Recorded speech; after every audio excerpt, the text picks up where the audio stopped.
We're living in the age of social media. Billions of people are glued to their phones, feeding from the 24-hour information trough. Amongst all of the benign and pointless bits of content, there's seemingly a right opportunity to stir the world into taking action.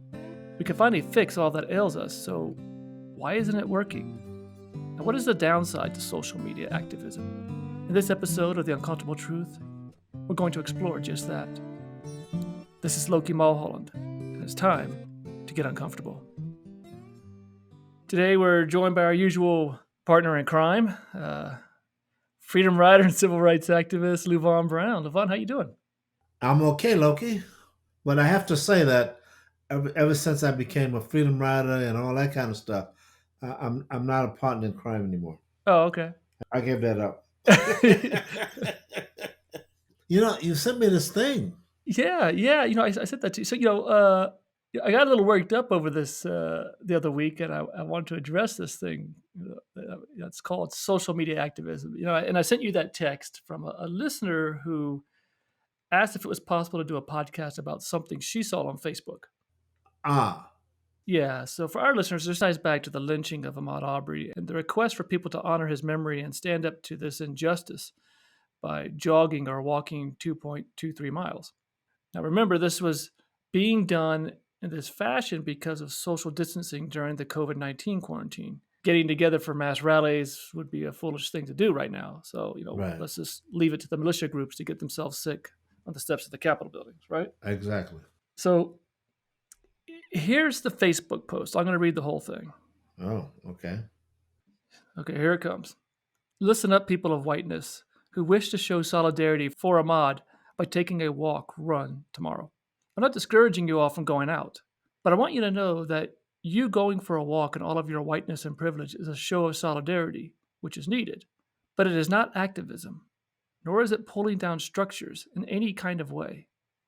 You're just taking a walk or jogging. That's it. You do not have to be concerned about getting hunted by your neighbors or the police. It is not the same act of resistance or level of risk that many of your black friends will be taking tomorrow. If you still feel behooved to participate tomorrow, I want to offer you a challenge.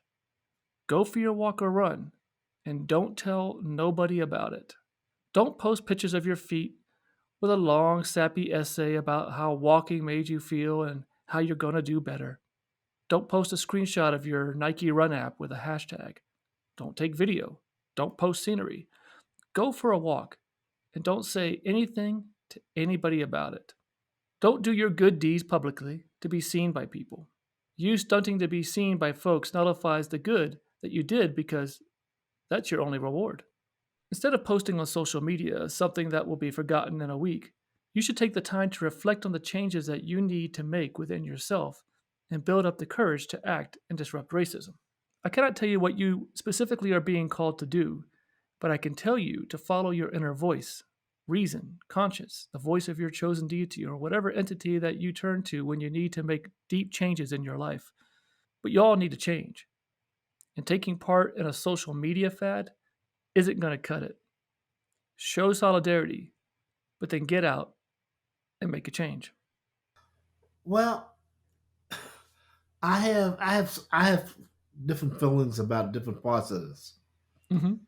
Um, I remember once a guy in Italy when I was going to school there used the term social media revolutionary.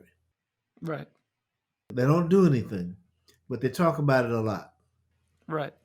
Now, I'm not going to say that the people that are out walking that are white are not doing nothing Mm-hmm. if they tell somebody that they went for the walk against racism. Right. I'm not going to tell them that because I don't know that. I'm not going to tell them to be quiet about it Mm-hmm. if they feel like talking about it because I need them to talk about it. I need them to tell people why they went for the walk. Now, they don't have to post it on social media, but they do have to tell people about it. Mm-hmm. Why? Because a lot of people wouldn't do that, and a lot of people don't understand why they would. So they're going to tell people that. Um, I understand sort of where this person is coming from. You know, don't do this, don't do that. But if you don't tell anybody, if you don't talk to anybody about it, you'll never solve the problem. Now, if all you do is go for this walk, or maybe that's all you can do, uh, and that's okay. That if that's all you feel you can do, you do that. And if somebody asks you why you went, you tell them. Right. But you don't purposely go and hold what you do in abeyance. You tell people, I went walking because I feel this way about this problem, or I went running, or I went whatever. Right. The problem we have is that not enough people know that people do these things. Hmm. So you know, I read over this a few times, you know, and I'm not sure where the person is going with it because on the one hand, you know, I assume it's a woman or it could be a man, but whoever it is, they're telling people what not to do, but then they're assuming that the person has a conscience.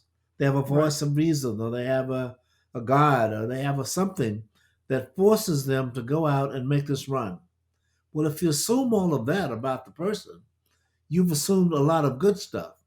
Why not share it? Why not tell me that they went and did that? Now, if they did it, just because they wanted to tell somebody they did it, which is not normally what happens. But if they did it, then fine. I understand that. But if they did it because they think that's wrong, that he was treated wrong, that that's a sample of racism, then at least tell them other stuff that they can do. Maybe they don't know that. Um, so I just think, you know, when I read this, I've read it a few times, and I think this is somebody who fancies themselves, no, that's wrong, so now, who considers themselves an activist, or maybe they're not, I don't know. But they want to tell people, you can be a part of my parade, but I have a way for you to do it. Now, if they had just left it alone and said, if all you're doing is so you can show off Hmm. that you went for this walk, I agree with them. I, Right. I don't need that. But if you did it because finally something made you mad, or finally you wanted your neighbor to understand that you had to do this, if you don't do anything else, you had to do this. Why interfere with that? Right. I mean, because you get people who, I mean, it has to start somewhere. Finally, Right, someone's conscience is pricked and they decide to go and do this. right, Uh, I mean, that's they probably don't know what to do next, anyways. And right, why again? Why would you not share it? So, and I really want to, I really want to dissect the entire message, but first, I want to talk about social media and its place when it comes to activism. right, Is social media the equivalent of making flyers and such back in your day? right, It might be good to give people information, like with the flyer, to let them know what's going on, but the real work happens face to face when you're taking it to the streets or to the boardrooms or to the courtrooms. A flyer only gets you so far communicating information. The real work has to happen still. right. Well, it is if that's what people use it for. I mean, much of social media is not in and of itself revolutionary. People even get mad when you disagree with them, or you say stuff. Well, why are you saying that? Because I just wanted to post this. If that's all you want to do, then you're not using it to organize revolutionaries. Right. Uh, you're not using it to have people act on it. So it depends on how it's used. If we use social media to organize, to show people what was going on, it would be wonderful.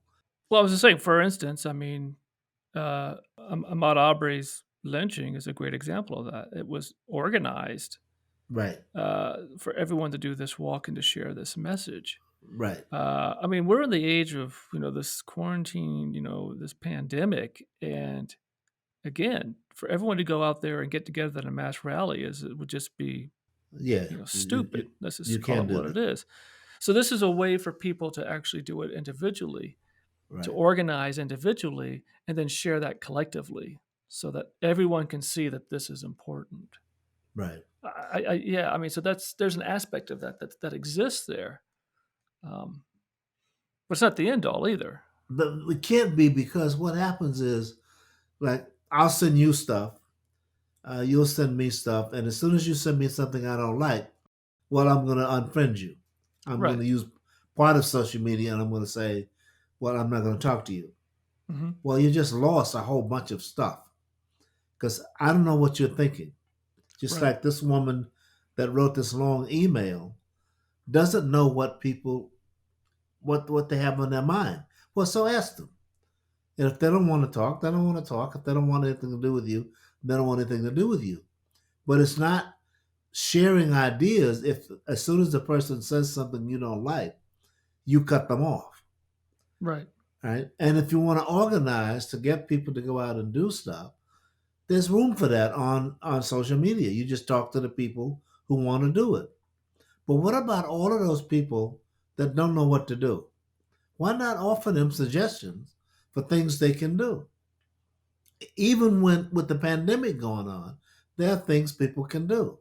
When stuff happens, why not use that to educate people? You do it.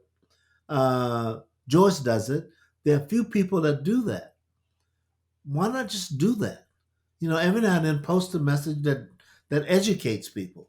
Hmm. And the reason we don't do it is because we're afraid that people won't be our friends anymore. Right. Now, passing out leaflets, it's okay, because the person that isn't going to talk to you anymore is inside in the house, and you don't have to deal with them anymore. They're gone. They're not gone on social media. Right. They're not. They're there, or you've stopped talking to them altogether. Yeah. So it's a tricky path that you walk on, because first of all, you don't know what the truth is. People sometimes post stuff that are totally untrue, Hmm. and people will then go and act on it. The perfect example is, so Donald Trump to say everybody to go drink a Clorox, Right. right? So now on social media, you'll see things where, how much Clorox should I drink, or was that really true that he said that? What are you, crazy? But people do. So there's more of that goes on. It's our job to tell them, wait a minute, just hold up there a minute. There are more important things going on, like the lynching that just happened. So let's tell people that. But what it took forever for anybody to post that. In my other life, I'm a filmmaker, and one of my more fascinating films I created is the award-winning film titled Black, White, and Us. It's about viewing racism through the lens of transracial adoptions in Utah. Utah? Yeah, Utah. It just so happens to be the transracial adoption capital of the world. So what happens when white families who didn't believe racism existed anymore adopts a black child? Find it on Amazon Prime or visit lokimulholland.com to purchase a copy for your collection. So let's dive into this Facebook post. So, again, social media is a means to convey information, but again, like we're in this pandemic, so um, Right. and I look at this as saying, you go protest, but don't tell anybody. I mean, that's like, hey, write a letter to the editor, but don't mail it. Yeah. Right. Well, yeah, I like, yeah, that is it. Yeah. The act of posting is a public show of defiance It is. Right. because you're saying to your white friends, hey, this is important. Right. Right. So when it starts out, it says, I am not discouraging you all from going out, but right when you say but, that's a clear sign that you intend to discourage the person. I'm not discouraging you, but okay, now you're going to discourage me. I mean, that's the same thing as saying, look, I have a friend who's black, Right. but the very next thing they're going to say, look, I'm not racist, but Right. Right. what's the next thing that's going to come out of their mouth? Right. Something racist. Right. Now, obviously, this is one person with one opinion, just like you and I. Right. Everyone has their opinions, but some are more informed than others. I mean, yours is based on 60 years of real world experience in this arena. Um, but thinking about that message right there in and of itself, uh, What kind of damage does this sort of thing do? You know what happens to the average person that they haven't been involved in anything? They're just gonna this is their first time out, right? Mm-hmm. They're gonna read this and put the thing down and not move. Yeah. That's what'll happen. I mean, this person has to really be convinced that what they're about to do is appreciated, Right. is a part of something. They're not gonna get that from this. And you have an element of, speaking as a white person here, because that's what I am. Yes, Uh, you're going to have an element of people who have been sitting on the fence, not certain what they're going to do. Their emotions are in their intellects are one way or the other. Sometimes they empathize, and sometimes they just like, oh, there they go again. right. And so now they really want to do something, and now someone has come up with this message and says, "Hey, yeah, hold on. We're glad you're down with the cause, but you ain't that down, Right. right?" Right. And so Yeah. they see this and they think, you see, blacks don't really care about racism because if they did, they would say something like this. And that one person's post now represents every black person, Yeah. right? In their eyes. You're absolutely right. I mean, it's a very emotional thing. Suddenly it's like, oh, they're all like that now. That's the mindset. Yeah. Yeah. All right, so we've covered this thing, but I want you to know that you're going for a walk in all of your whiteness and privilege. That's okay. It's in my whiteness and my privilege. It's a show of solidarity, which is needed, but it's not activism. Okay, so when is marching not activism? I mean, this is a form of marching, but solid. But That bothers me because that's exactly what it is. All activism is. It's not tearing down anything. It's not ripping apart anything. It is standing up and saying that's wrong. I mean, what did James Meredith do? And we went to school or tried Yeah, to. yeah. Well, he went for a walk. Yeah. No, he got Yeah. shot the Yeah. first day, I think, but I mean, Yeah. nonetheless. But he was walking. But he was walking. Right. I mean, so this is a walk. Not only that, somebody think about it a minute where somebody is running down the street, Aubrey, Hmm. is running down the street and he gets killed. Right. And everybody agreed, well, most people agree that is what that's wrong, first of all. Hmm. And it's clear cut that they've killed the guy. Right. And here's a white person sitting in their home and saying, that's wrong. That's I understand racism. I know that's racist. Right. And you're gonna tell them that they have the courage to stand up and walk, and you're gonna tell them, well, that's not it. Right.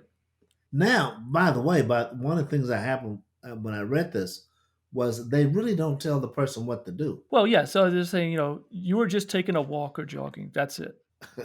So now it becomes, look, yeah, you're doing this, but guess what? Because of your whiteness and privilege, your walking is not the same as my walking because you don't have to worry about getting hunted down by the police and these sort of things, and Right, it's not the same act of resistance or level of risk that many of your black friends will be taking tomorrow. Well, okay, first of all, it is the same act of resistance because everyone's doing the same thing. right, They're walking for 2.23 miles.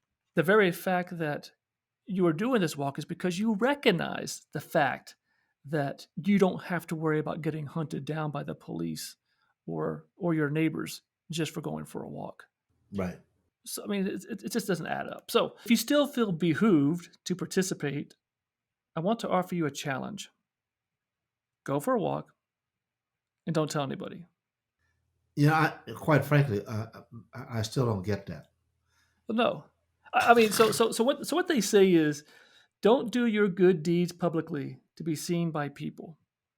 And honestly, I think they're mixing up their scriptures a little bit here. This is just me going, so I'm getting a little theological on this thing. I'm going to crack open the King James version of the Bible here. Flip over to the New Testament, and I'll leave that to you. so you have this about don't give your alms to the poor and then tell everyone about it, right? Right, right. Okay. Oh yes, right, right, Then you have a scripture that says, "Let your light so shine before men." Right? Don't hide it under a bushel. right, Okay, put it. I think it's put it on a candlestick. Right? Go. Be a beacon. right, Right? The very point of doing this deed is to let people know where you stand. right, right. What would be the point of protesting if no one sees it? Exactly. So this says you stunting, so putting on a show, stunting to be seen by folks nullifies the good that you did because that's your only reward. Okay, so now you think you understand how I feel and what I'm thinking. I mean, that's really what this is saying. This is your only reward. Is the only reason you are doing this is so you can be seen. I tell you something else. It's also saying that what I do is important Mm-hmm. and what you do is not. Right. You meaning you, the white person. Right. That's not important. It's only important if you do these things. But if you're participating in a march or a run or a walk, it's not important. Because when I do it, it's important. Right. But we want you to be in solidarity with us. Just don't do anything. Right, right. Well, that's what it is. My work has taken me to a lot of places, and I've been fortunate to meet some incredible people. But when I came to Selma and met Joanne Blackman Bland, I knew I was in the presence of greatness. Joanne was 11 years old when she was attacked on the Edmund Pettus Bridge on Bloody Sunday in 1965. She wasn't old enough to vote, but understood its importance enough to be there. After Selma is an in-depth look at how our right to vote has eroded since the signing of the 1965 Voting Rights Act. The fight for the right to vote continues. Get informed. You can find After Selma on Amazon Prime or visit LokiMulholland.com to purchase a copy for your collection. So let's be fair here for a moment. There are people out there who will put on a show, want to be seen, so that their friends can pat them on the back so they can get the likes on Facebook and whatever. Yeah. But didn't you have that in the civil rights movement? You did. You did. That's nothing new. No, it's been going on forever. I'm not going to name names or anything, but there were people out there who were there to be seen. It's been going on forever. You Right. ignore those people. First of all, they get found out very quickly, Mm-hmm. and they get ignored just as quickly. But you count them, and the numbers are good. When the time you have to do numbers, you do that. The rest of the time, you ignore them. Mm-hmm. That's it. Right. You don't tell people to stay home because you don't know which one is staying home. You don't know which one Right. is out there to show you the goodness that they have. You don't know. Yeah. So just, I don't know. This is what is this? Who is this? The thing, I'll tell you something. Go ahead. My feeling when I read this was, who is this and why would they write this? If in fact they've done something. Well, here's my thought. And I don't want to go down the conspiracy theory road, but I have to kind of imagine if this was a white person writing this. You figured it was a white person doing this? No, I'm just saying, I wonder if it was a white person who wrote this. You know what I'm saying? I mean, like, literally, they want to throw a bomb in there. They want to make people feel, they want to discourage white people from actually protesting and get them all worked up saying, well, see, look, black people don't care. They're just, they're just doing their thing again. I didn't get that. You know what I don't got know. out I'm of just it? saying. Go That ahead. it was a black female. Mm-hmm. That's what I got out of it. Now, I'm not saying you're right or I'm right. I'm just saying that was what I felt. Yeah, we're both stereotyping. All right, there we go. Hey, it is what it is, So I like yours better though. But anyways, to me, the intent is still, well, not the intent wouldn't be the same, but I mean, if an African American wrote this, I understand where they're coming from in respects of going, hey, look, this isn't the end. This is the beginning. Right. Now, look, there were people who came down on the freedom rides who never came back. Most of them never came back. Right. Right. Yeah. But that's okay. But at least they came. Yeah. But that's okay. What we needed was the numbers, which they gave us. Yeah. So it says instead of posting on social media that will be forgotten in a week, you should take the time to reflect on the changes that you need to make within yourself and build up the courage to act and disrupt racism. Well, okay, they just took that first step of courage to act and disrupt racism, but you just told them, look, yeah, we don't really want that. I mean, you started off with that in the very beginning. Right. Anyways, I don't want to discourage you all, but right.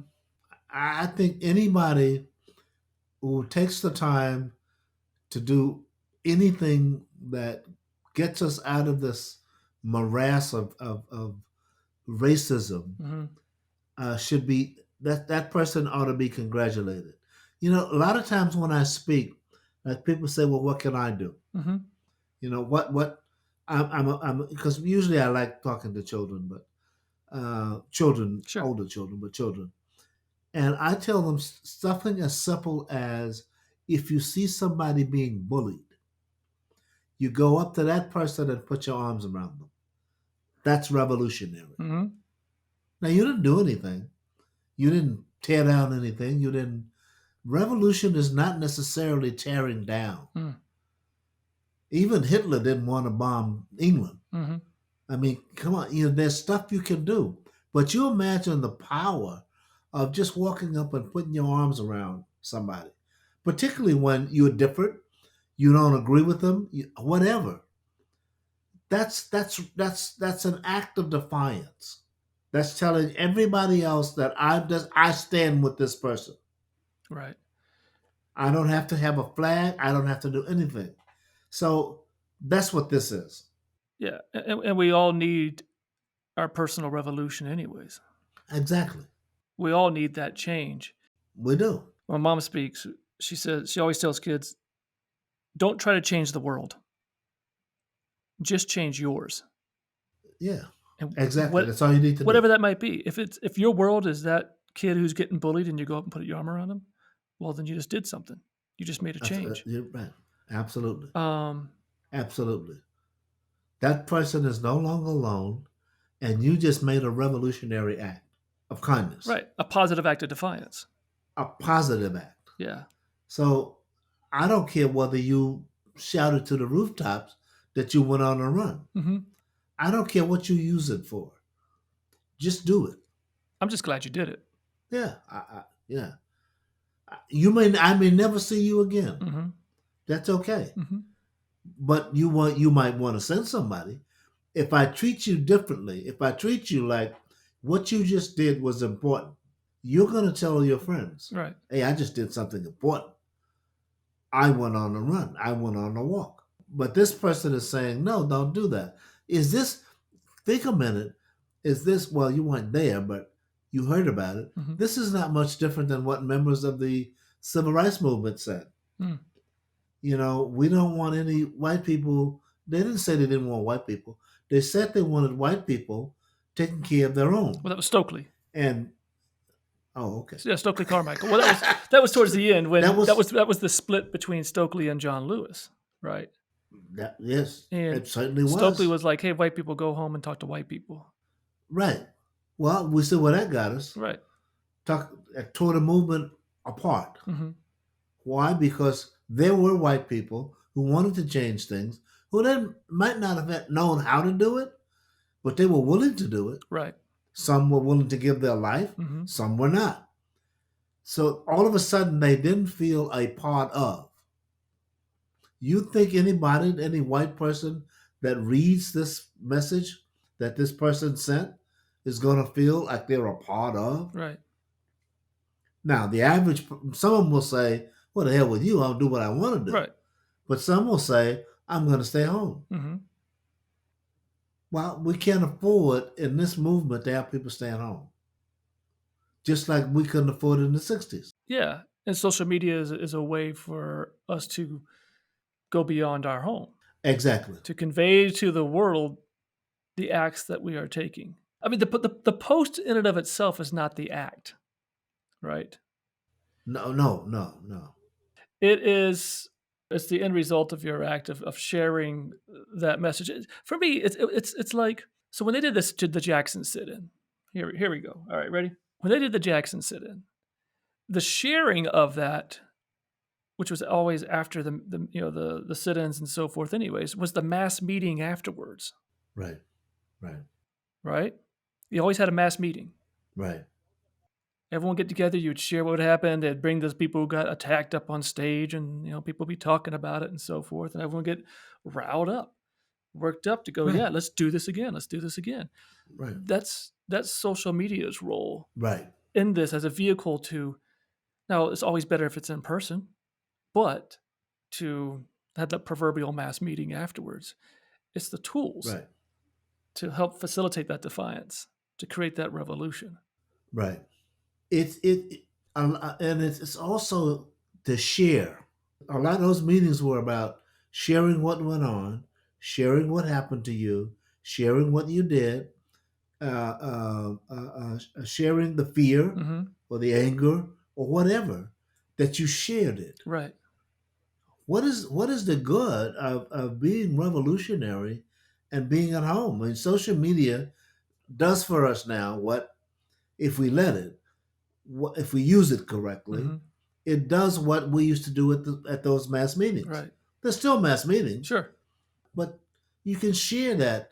I feel good because I did X. Well, you get people who are getting together on these Zooms and so forth. Zoom, right, These right, right, platforms that allow a lot of people to get together and to talk. right, I mean, that's a mass meeting right there. Set up some Zoom calls and have people start sharing some ideas. Start sharing. Social media is. I mean, there's a limit to seeing what people type. I mean, right here, you and I were sitting here debating whether or not this was a black woman or a white person. I mean, it could have been a bot for all we know. Uh, right, but and then you type something out and someone takes offense to that because they misconstrued what you said completely, took it out, right. completely out of context. But when you have these voices together in one room and thoughtfully listening to each other and talking and sharing these ideas, what worked, what didn't? How did you feel when this happened? What's the best way? Someone said something to me, someone, whatever it was, and how do I respond to that? Right, That's where the real energy and excitement can really start to make things happen. It's right. I come back to this. It's the dime in your pocket to make the phone call back to Medgar office, right? Right, It's the typing the letters to send out to the newspaper, to the television, stations, or right. to the whomever's going to listen. These are all ways of communicating and organizing And participating. and participating. We have to participate in different levels. I mean, remember, my mom couldn't go out in the Delta, most of the time because it would get everyone killed. That's just true. I mean, yeah, I mean, you can speak to that. We already did. Yeah, episode 8, I think it is. The wrong time to be right. But there are other things the person can do. Yeah, so she spent a lot of time sitting in an office typing away because she could type like 100 words a minute on a typewriter, on a manual typewriter, 100 words a minute. An Ordinary Hero was my first award-winning documentary. It's about the life of my mother, Joan Trumpauer Mulholland, and her participation in the civil rights movement. For most of us, our mothers are heroes because they're mothers, and mom is just mom. But when your mother's a civil rights icon, and yet you never really knew it, things change. Go check out An Ordinary Hero and find out how choosing to do what was right instead of what was easy helped change the world. You can find it on Amazon Prime, or visit LokiMulholland.com to purchase a copy for your collection. You let people do what they can do at the time. We have this idea of what is revolutionary, Mm-hmm. what fixes the problem, and it's our way or not at all. Right. So we had a lot of people in the movement like that. So this is the way you do things. Well, yeah. Well, maybe not. So let's talk about that.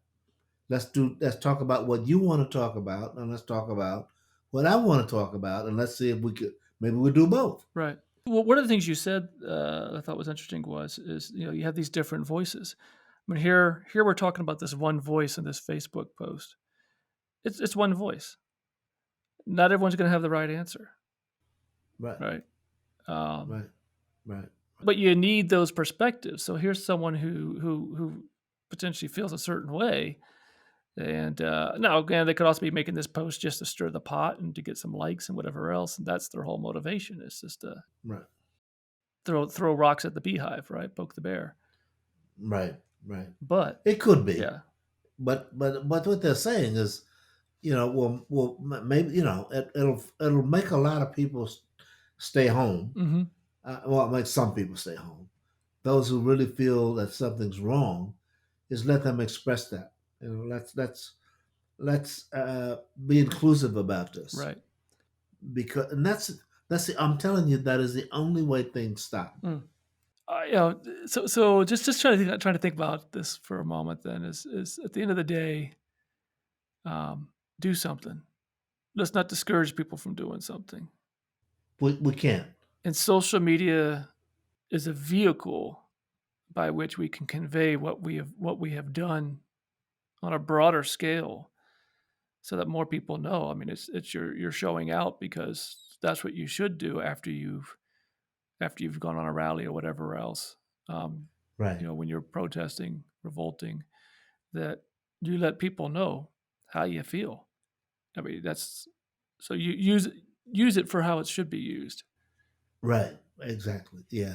Yeah. Let people are now afraid to express themselves on social media because people attack them. I don't care. I don't either.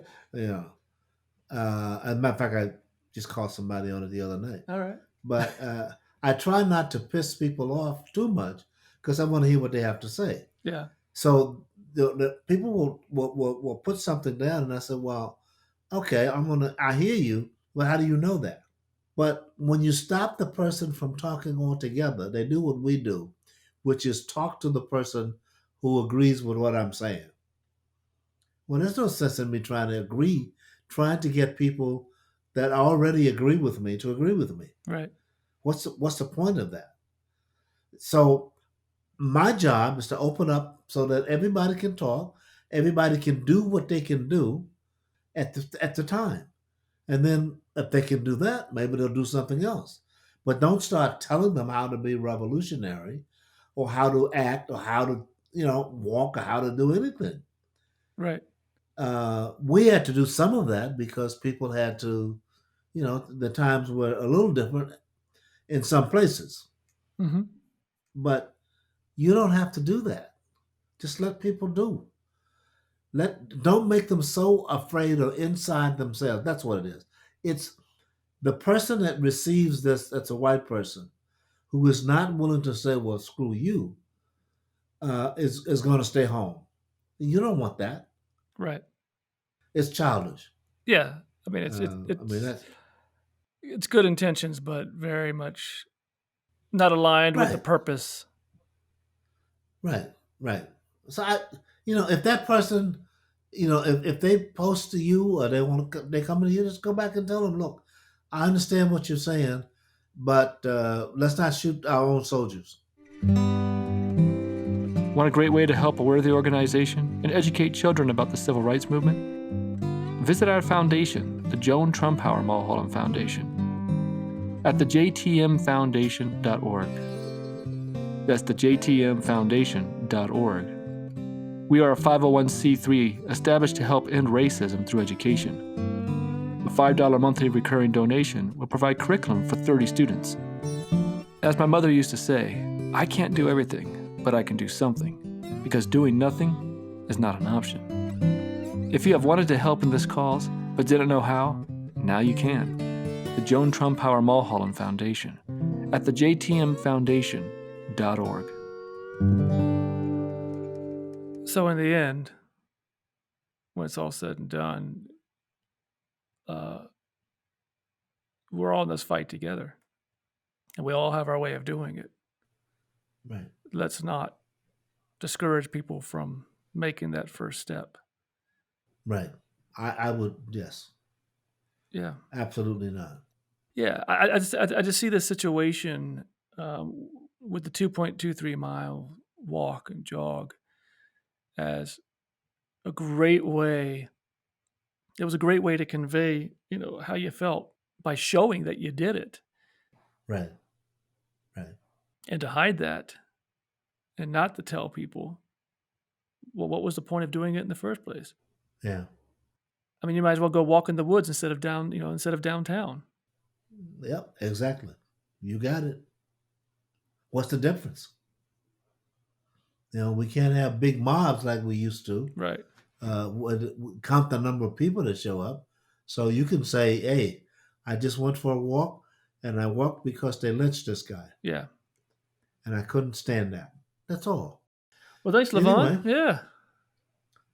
it's amazing what we could get out of that Yeah. one post.